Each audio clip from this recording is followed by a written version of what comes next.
Hello students, welcome to my YouTube channel. My name is Amandeep Singh. So इस videos में हम hello students, welcome to my YouTube channel. My name is Amandeep Singh. So इस video में हम लोग करेंगे मास्टर कार्ड के regarding previous year questions. So this is a part two of this video. Part one हम लोगों ने पहले अपलोड कर दिया है, तो जो मैट्रिसेस एंड डिटर्मिनेंट्स के बेस में था। तो अगर आपने वो वीडियो नहीं देखी तो पहले मैं आपको रिकमेंड करूंगा कि वो वीडियो देख लें। तो कॉन्टिन्यूटी एंड डिफरेंशिएबिलिटी इस टॉपिक में हम लोग करेंगे। इस लेक्चर में हम लोग करेंगे application of derivative, limits and derivatives के बारे में पढ़ेंगे। और वीडियो शुरू करने से पहले अगर आपने इस चैनल को सब्सक्राइब नहीं किया तो प्लीज चैनल को सब्सक्राइब करें और बेल आइकन को जरूर ऑन करें, ताकि जो लेटेस्ट वीडियो है वो भी आपके पास पहुंच पाए। सो शुरू करते हैं।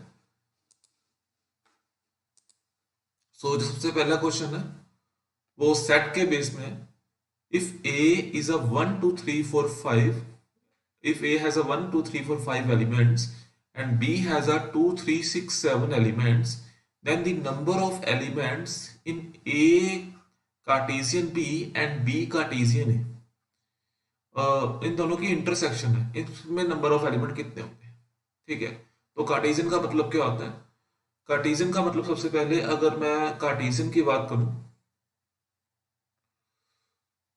तो अगर थोड़ी सी डिटेल में डिस्कशन करेंगे, ठीक है ना।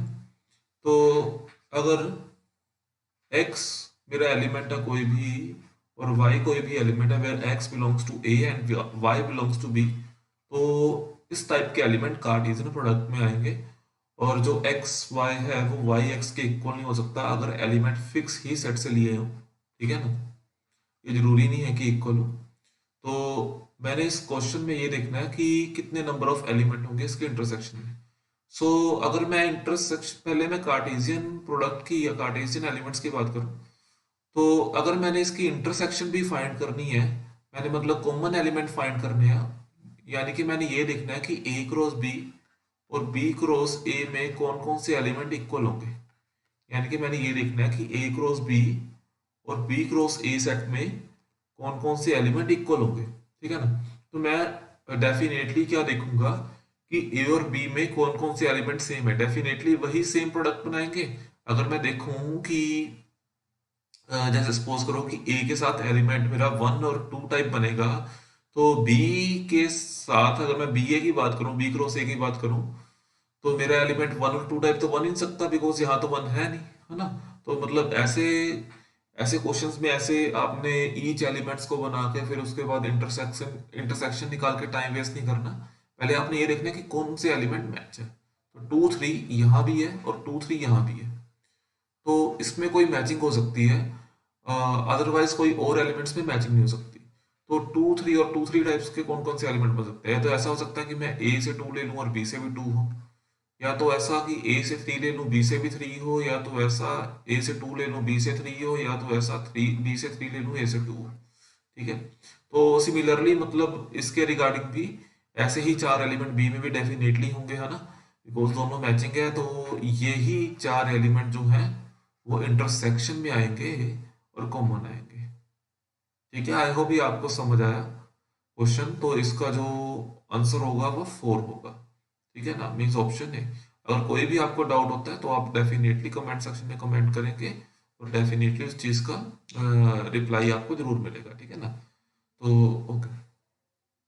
तो इफ ए, नेक्स्ट क्वेश्चन है, इफ ए इज एक्स का -1 is equal to 0, A have X element and जो एक्स एलिमेंट है उसमें कौन कौन से एलिमेंट आते हैं, मतलब उसमें कंडीशन क्या है कि एक्स का -1 इज इक्वल टू 0 होगा। अगर मैं एक्स का -1 इज इक्वल टू 0 की बात करूं तो एक्स इज इक्वल टू +-1 होगा। तो यानी कि इसमें दो टाइप्स के एलिमेंट आएंगे, एक +1 और एक -1। अगर मैं बी सेट की बात करूं तो आई थिंक जो बी सेट है वो है एक्स स्क्वायर -2x+1। तो यानी कि इसमें कौन से एलिमेंट आएंगे, एक्स स्क्वायर -2x+1 की जो प्रॉपर्टी को सेटिस्फाई करें। अगर मैं इसको ब्रेक करूंगा तो एक्स स्क्वायर -2x+1 को अगर मैं ब्रेक करूं तो यहाँ आता है x-1 की whole square is equal to 0, यानी कि x is equal to 1 and 1। तो उसमें कौन से एलिमेंट आए, 1 एंड 1। अगर मैं इसके इंटरसेक्शन निकालूं तो इंटरसेक्शन में कौन सी चीज आएगी, 1 एलिमेंट आएगा, है ना, जो ना ए है ना बी है, इसमें यही पूछ रहे हैं कि जो इंटरसेक्शन है वो ए है, बिल्कुल नहीं। जो इंटरसेक्शन है वो 5 मीन्स एम्प्टी, एम्प्टी तो है नहीं, 1 आता है। अगर मैं यूनियन की बात करूं तो यूनियन में देखो, यूनियन में कौन से एलिमेंट आते हैं, जो जो रिपीट हो रहा है वो एलिमेंट नहीं आएगा, मतलब वो एक बार ही आएगा, है ना, यानी कि 1। और यहाँ -1 भी आएगा, यानी कि इसके इक्वल आया यूनियन, ए के इक्वल आया। तो कुछ ऐसा यूनियन 5 के इक्वल तो है नहीं, ए के इक्वल है, तो ऑप्शन डी इसका ट्रू होगा। ठीक है। अब question number third, the supremum of the set 1/n where n belongs to natural number is. ठीक है, ये क्वेश्चन ग्रेजुएशन का है। बाकी ये दोनों प्रीवियस क्वेश्चन +1 +2 के थे, +1 के थे सेट चैप्टर के हैं। तो this supremum of the set, अब सुप्रीमम की बात की, सुप्रीमम देखो होता क्या, सुप्रीमम यानी कि मैक्सिमम। वैसे तो जो supremum, infimum, close set, neighbourhood set, जब आपने ये वीडियो बिल्कुल डिटेल में देखनी है तो मैंने, मेरी प्लेलिस्ट है रियल एनालिसिस, तो मैंने उसमें कंप्लीट कोर्स, मतलब most of the complete course मैंने अपलोड कर दिया, तो उसमें डेफिनेटली आपको supremum, infimum, close set, open set, neighbourhood set बिल्कुल डिटेल में मिल जाएंगे। मैं उसका डिस्क्रिप्शन में लिंक भी सेंड कर दूंगा, तो आप वो वीडियो देख लेना, ठीक है, अगर आपको कोई डाउट है उसमें तो सुप्रीमम, सुप्रीमम क्या होता है, सुप्रीमम देखें तो ये मैक्सिमम एलिमेंट होता है सेट का। अगर एक इनफ्रीमम भी होता है, ठीक है ना, इनफ्रीमम, तो देखें ये मिनिमम एलिमेंट होता है।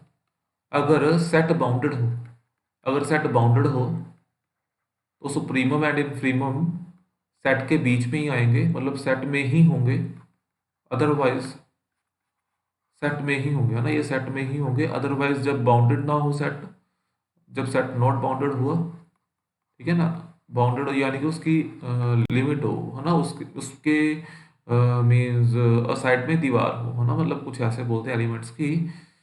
तो सेट नॉट बाउंडेड हुआ तो ये जरूरी नहीं है कि मतलब जो सुप्रीमम एंड इनफीमम है वो सेट में बिलोंग करे, है ना, not belongs to set, not belongs to set, ठीक है ना। तो अगर इसकी बात करें, इसमें कैसे एलिमेंट आएंगे, 1/n where n belongs to natural number, इसमें कैसे एलिमेंट आएंगे, इसमें आएगा सबसे पहले 1/1, then 1/2, then 1/3, then 1/4, then up to so on 1 upon infinity, because natural number goes to infinity, which is equal to, which approaches to 0. So 1, 1/2, 1/3, 1/4 up to so on 0। तो ये तो बाउंडेड सेट है, definitely supremum and infimum तो इसके बीच में आएंगे, mean 0 and 1 के बीच में ये सेट है ना, इसका ईच एलिमेंट। तो इसका सबसे बड़ा एलिमेंट कौन है, डेफिनेटली 1 है, तो सुप्रीमम कौन आएगा, 1 आएगा। अगर इनफीमम की बात करते तो कौन आता, 0 आता, ठीक है। तो इसका 1 आंसर यानी कि option B will be true. ठीक, तो ओके, सो नेक्स्ट क्वेश्चन है जो वो है कि, हाँ, which of the following function is uniformly continuous. अब इसके बेस में भी सेपरेट वीडियो बनी है, ठीक है ना, तो मैं डिस्क्रिप्शन में लिंक भेजूंगा, डेफिनेटली अगर आपको कोई डाउट होगा तो आप देख लोगे। अच्छा, अब F X is equal to 1/x, because ये क्वेश्चन हम लोग कम से कम 15 से 20 क्वेश्चन डिस्कस कर रहे हैं वीडियो में। अगर मैं डिटेल में बिल्कुल जाऊंगा तो वीडियो तो बहुत लंबी होगी, है ना। वीडियोस में मैंने क्वेश्चन भी इवन के डिस्कस किए हैं, CSR नेट के बेस में डिस्कस किए हैं क्वेश्चन, तो लो लेवल के भी हाई लेवल के भी आपको क्वेश्चन मिलेंगे उस वीडियो में। F X is equal to 1/x है, तो ये फंक्शन यूनिफॉर्मली कॉन्टिन्यूस होगा कि नहीं होगा। देखो, इसके बेस में अगर मैं देखूं तो अगर फंक्शन कॉन्टिन्यूस हो, एक रिजल्ट होता है ना, अगर फंक्शन कॉन्टिन्यूस हो, अगर एफ एक्स कॉन्टिन्यूस हो, एफ एक्स इज कॉन्टिन्यूस, है ना, on a close interval, on close and bounded interval, means A B मेरा इंटरवल क्लोज भी है और बाउंडेड भी है, ठीक है ना। अगर एफ एक्स इसमें कॉन्टिन्यूस हो then definitely F X is UC, UC is uniformly continuous, uniformly continuous, ठीक है। तो अगर देखूं, मेरे पास फंक्शन है F X is equal to 1/x, अगर 1/x की बात करूँ वो ऐसा फंक्शन, ठीक है ना, और मेरे को गिवन है 0 से लेके 1 क्लोज इंटरवल, अगर मैं क्लोज इंटरवल 0 से लेके 1 की बात करूँ, ठीक है, अगर मैं क्लोज इंटरवल 0 से लेके 1 की बात करूँ तो ये फंक्शन यूनिफॉर्मली कॉन्टिन्यूस होगा कि नहीं, है ना, ये देखना हम लोगों ने। तो डेफिनेटली अगर क्लोज इंटरवल 0 to 1 है है ना, और कॉन्टिन्यूस है ये, डेफिनेटली इस इंटरवल में ये यूनिफॉर्मली कॉन्टिन्यूस भी होगा ये फंक्शन, है ना, और ये इस इंटरवल में यूनिफॉर्मली कॉन्टिन्यूस भी होगा फंक्शन, तो इसका option B will be true होगा, ठीक है ना, बी विल बी इसका ऑप्शन ट्रू होगा। ओके, सो नेक्स्ट क्वेश्चन है कि एफ एक्स मेरे को एक फंक्शन गिवन है, mod of x at x is equal to zero, then continuous differentiable होगा function, continuous but not differentiable होगा, नाइदर कॉन्टिन्यूस नॉट डिफरेंशिएबल होगा, नॉट कॉन्टिन्यूस बट डिफरेंशिएबल होगा। तो अगर हम लोग एफ एक्स के ग्राफ की बात करें तो मोड ऑफ एफ एक्स का ग्राफ, मोड ऑफ एक्स का ग्राफ ऐसा होता है, जीरो में बोल रहे तो ये ऐसा होगा, है ना। अब ये देखना है कि मतलब इसका कोई कॉर्नर पॉइंट तो नहीं बन रहा, जहां इसका कॉर्नर पॉइंट होगा ये वहां डिफरेंशिएबल नहीं होगा। कॉन्टिन्यूस तो ये क्लियरली है, कॉन्टिन्यू मतलब ये ब्रेक थोड़ी हो रही है कर्व, कॉन्टिन्यूस तो डेफिनेटली है ना। अब ये देखना है कि डिफरेंशिएबल है कि नहीं, देखो यहाँ कॉर्नर पॉइंट बन रहा है इसका, यहाँ कॉर्नर पॉइंट है, तो यहाँ फंक्शन क्या होगा, डिफरेंशिएबल नहीं होगा। मैं ऐसा बोल दूँ कि फंक्शन जीरो में डिफरेंशिएबल तो नहीं है बट कॉन्टिन्यूस है, तो इसका option B will be true, कि function is not differentiable but continuous. तो जो नेक्स्ट क्वेश्चन है वो देखिए कि limit x approaches to three, mod of x minus three, x minus three, अगर मैं इसकी लिमिट की बात करूं, mod of x minus three, x minus three, ये कैसे ब्रेक होगा। मोड फंक्शन क्या होता है कि अगर x minus three less than zero होगा तो यहाँ माइनस एक्स माइनस थ्री आएगा, ठीक है ना, अपॉन में तो एज इट इज रखें, उसका तो कोई मतलब ही नहीं है। अगर x minus three greater than zero होगा तो यहाँ पॉजिटिव का एक्स माइनस थ्री आएगा। तो देखें यहाँ ये कैंसिल, ये कैंसिल, यहाँ आया माइनस वन और यहाँ आया प्लस वन, ठीक है ना। अगर मैं इसका मतलब अगर मैं limit x approaches to three negative यानी कि लेस देन थ्री की बात करूँ तो वो आता है माइनस वन। अगर मैं limit x approaches to three positive F X की बात करूँ तो वो आता है प्लस वन, यानी कि ये दोनों इक्वल नहीं, इसका मतलब लिमिट डजेंट एग्जिस्ट, इसका मतलब लिमिट डजेंट एग्जिस्ट। तो इसका meaning option, option D will be true, option D will be true. Okay, so जो नेक्स्ट क्वेश्चन है वो है कि slope of normal of the curve y is equal to x square minus one upon x square at minus one zero is. तो minus one zero point में slope of normal क्या होगी, one by four minus one by four, four and minus four. तो slope of normal होती क्या वैसे, slope of normal का formula है कि स्लोप ऑफ नॉर्मल का फॉर्मूला होता है कि minus one upon d Y by D x. अगर टेंजेंट की बात करूँ तो कल्ला d Y by D x होता है ना, जो भी पर्टिकुलर पॉइंट गिवन है उस पॉइंट को आप पुट कर सकते हो, ठीक है ना। अगर मैं इस कर्व की बात करूँ तो y is equal to x square minus one upon x square है, ये प्लस टू का क्वेश्चन है, तो d Y by D x होगा two x minus minus plus यानी कि plus two upon x cube, इसका डेरिवेटिव करेंगे अगर, तो यहाँ मेरे को पॉइंट गिवन है माइनस वन कॉमा जीरो, यानी कि एक्स की वैल्यू कितनी है माइनस वन है, तो यहाँ कितना होगा two into minus one plus two into minus one का क्यूब यानी कि माइनस वन, यहाँ कितना होगा माइनस टू यानी कि माइनस फोर, यहाँ कितना आएगा minus four, D Y D X की वैल्यू कितनी होगी माइनस फोर। अब हम लोग यहाँ पुट कर लें चीज़ को, तो यहाँ आएगा minus of minus four, minus minus cancel, तो आंसर कितना आ गया वन अपॉन फोर। तो आंसर आ गया one upon four, means option A will be true, option A will be true. तो जो नेक्स्ट क्वेश्चन है वो है डेरिवेटिव इसका, ये भी प्लस टू का question, y is equal to tan inverse sine X one upon cos X की बना है, इसका डेरिवेटिव मैंने करना है। तो देखो y is equal to tan inverse sine X plus one upon cos X, इसका डेरिवेटिव। अगर पहले इसको आप लोग ब्रेक कर लो, साइन एक्स को कैसे ब्रेक करोगे, बिकॉज साइन टू एक्स का फॉर्मूला होता है two sine X cos X, अगर एंगल हाफ है तो यहाँ भी एंगल हाफ होगा, तो ये नीचे जो फॉर्मूला होता है कोस वन अपॉन कोस एक्स का टू कोस कर एक्स, यहाँ कोस कर एक्स बाय टू होगा बिकॉज एंगल हाफ, ये कोस एक्स कैंसिल होगा, टू टू कैंसिल होगा, यहाँ tan इनवर्स आएगा साथ में tan x by two because sine x upon cos x. तो यहाँ होगा x बाय टू, ये y की वैल्यू है, और जो डी बाई डी एक्स आएगा वो आएगा 1/2, यानी कि इसका डेरिवेटिव कितना होगा 1/2। तो इजी क्वेश्चन था, option B will be true. अब इस क्वेश्चन की बात करें, देखो कितना इजी क्वेश्चन, बिकॉज एक्सपोनेंशियल और लॉग की आपस में बनती नहीं, मेरे को बोल रहे डेरिवेटिव कर दो। सबसे पहले तो यही टर्म 1 के इक्वल होगी, यानी कि कल यहाँ x रह जाएगा और x का डेरिवेटिव कितना होता है 1। तो option D will be true, मतलब पेन भी उठाने की जरूरत नहीं है हाँ ऐसे क्वेश्चन में। तो जो नेक्स्ट क्वेश्चन है वो है कि ये ग्रेजुएशन का question, which one of the following is neighbourhood of each point. अब नेबरहुड की बात फिर वही की वीडियोस बनाई हुई है ना, रियल एनालिसिस की प्लेलिस्ट है, आप लोग देख सकते हो, 15 वीडियोस है वहाँ। तो ऐसे ही बेस में मतलब close, open set, neighbourhood, countable, uncountable, ऐसी ही चीज़ में वीडियोस विद क्वेश्चंस बिल्कुल डिटेल में एक्सप्लेनेशन है, आप लोग देख सकते हो। तो which one of the following, definitely 4 से 5 क्वेश्चन आएंगे इसके बेस में। तो which one of the following is a neighbourhood of each of its point. तो मतलब कौन सा इनमें से सेट है जो अपने, जिसके नेबरहुड में सारे एलिमेंट्स आते हैं, मतलब ऐसा बोल सकते हैं कि जो अपने ही नेबरहुड, मतलब जिसके अपने नेबरहुड में सारे के सारे अपने ही पॉइंट आते हैं, है ना, ईच ऑफ इट्स पॉइंट।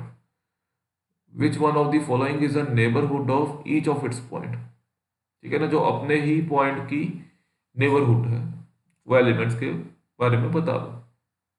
तो अगर मैं देखूं नेचुरल नंबर के बारे में देखूं, नेचुरल नंबर की अगर मैं नेबरहुड बनाऊं, नेबरहुड यानी कि स्मॉल सी स्पेस बना दो, ये यहाँ 2 है यहाँ 3 है, इसके तो अंदर कोई भी नेचुरल नंबर नहीं आ रहा ना, रियल नंबर आ रहे हैं इसके अंदर, तो -0 पॉइंट इरेशनल नंबर आ रहे हैं, डेफिनेटली नेचुरल नंबर तो होगा नहीं। अगर रैशनल की बात करूँ, रैशनल के अंदर तो कितने इरेशनल भी आएंगे, ये भी 1 भी रैशनल है, लेकिन इसके अंदर तो कितने इरेशनल भी आएंगे, लाइक मतलब कोई भी नंबर ले लो 0.1010001, तो ये भी नहीं हुआ। अगर मैं इरेशनल की बात करूँ लाइक 1.414 मीन्स √2 की बात कर लूँ, तो इसके अंदर तो रैशनल भी काफ़ी आएंगे, यानी कि 1.4142 आ गया, तो ये भी नहीं गलत हुआ है ना।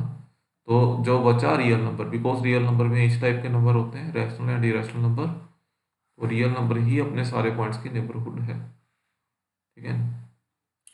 अब which one of the following is countable, तो ये आपने याद रखना है, जो मेरा कोई भी इंटरवल है, कोई भी इंटरवल वो तो अनकाउंटेबल ही होगा।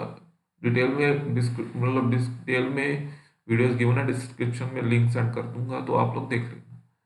तो which one of the following set is countable, तो डेफिनेटली इसका आंसर डी होगा, बिकॉज जो कोई भी इंटरवल की अगर मैं बात करूँ तो वो तो अनकाउंटेबल होता ही होता है ना, ये भी अनकाउंटेबल, ये भी और ये भी अनकाउंटेबल, तो यही ऑप्शन है जो काउंटेबल होगा, मीन्स इसका option D will be true होगा।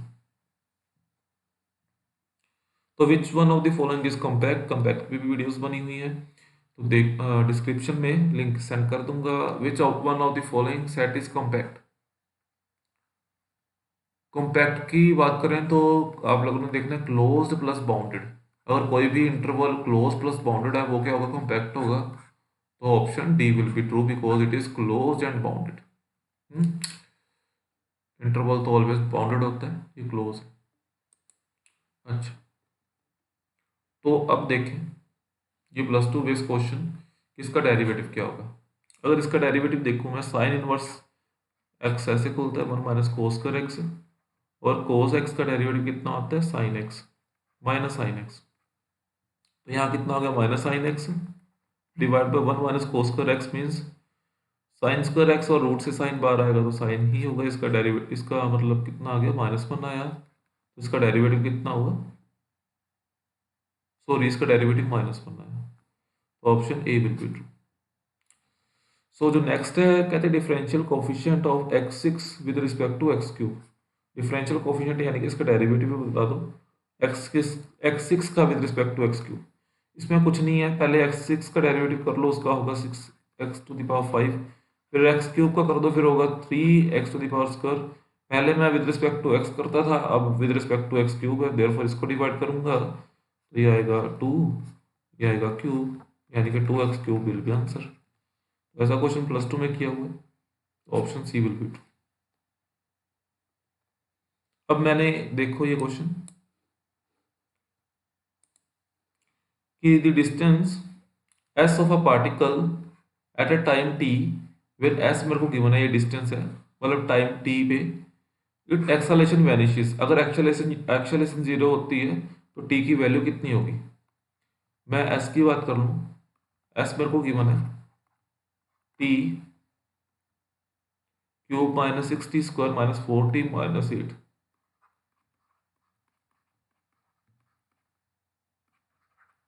अगर मैं सबसे पहले वेलोसिटी निकालूं which is D S by D T, तो इसकी वैल्यू होगी 3t square minus 12t minus 4।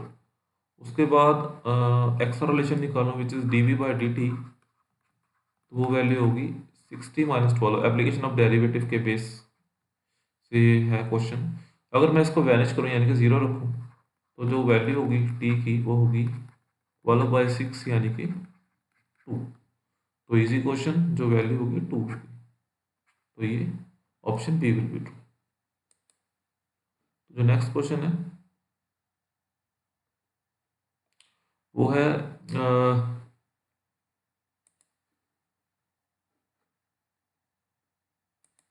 yes, so if the rate of change of volume of a sphere, if the rate of change of volume of a sphere is equal to the rate of change of its radius, then its radius is, means the dv by dt rate of change of volume is equal to dr by dt rate of change of radius, then what is radius। तो देखो, अब sphere की बात कर रहे हैं, sphere का volume किसके इक्वल होता है, स्फीयर का वॉल्यूम होता है 4/3 पाई आर क्यूब के इक्वल। तो D we by D T की बात करें हम लोग, वो किसके इक्वल होगा 4/3 into 3 pi are square D R by D T, इसके इक्वल होगा, ठीक है ना। तो because with respect to T derivative कर रहे हैं तो D are by D T भी आएगा। अब मेरे को ये बोल रहे हैं कि D we by D T is equal to D are by D T होगा, तो फिर रेडियस कितना होगा। अगर मैं इन दोनों को इक्वल रखूँ यानी कि मैं d we by D T की जगह d are by D t put कर दूँ, तो यहाँ हो जाएगा 4 pi are square D R by D T, तो ये दोनों कैंसिल होंगे, ठीक है। तो ये आएगा 4 पाई आर स्क्वायर, तो 1/4 पाई किसके इक्वल होगा आर स्क्वायर के, तो आर किसके इक्वल होगा, आर होगा 1/2 रूट पाई के, ठीक है, 1/2 रूट पाई के इक्वल होगा। तो इसमें से जो क्वेश्चन ऑप्शन होगा वो ऑप्शन डी ट्रू होगा, ऑप्शन डी ट्रू होगा, ठीक है। तो नेक्स्ट है कि for the curve x is equal to T square minus 1 y is equal to T square minus 2t tangent is parallel to x axis. अगर tangent parallel to x axis होगी तो इसकी स्लोप कितनी होगी, 0 होगी, because angle ही कुछ नहीं होगा। थीटा 0 होगा, टेन थीटा 0 होता है, तो मतलब स्लोप इसकी 0 होगी। m is equal to tan theta, slope is equal to tan theta, तो वो थीटा 0 तो टेन 0 तो स्लोप 0, ठीक है ना। तो डी वाई डी एक्स 0 होगा। अब मेरे को x की वन है टी स्क्वायर माइनस 1 और y की वन है टी स्क्वायर माइनस 2t। तो देखें इसका D X by D T होगा 2t और इसका D Y by D T होगा 2t minus 1, 2t minus 2 sorry. तो अगर मैं D Y by D X की बात करूं तो वो किसके इक्वल होगा 2t माइनस 1 अपॉन 2t, तो ये किसके इक्वल होगा t minus 1 upon T, T minus 1 upon T. अगर मैं इसको 0 के इक्वल रखूँ, बिकॉज स्लोप 0 के इक्वल होगी, टी की वैल्यू 1 के इक्वल आ जाएगी, यानी कि टी किसके इक्वल आया 1 के, means option C will be true.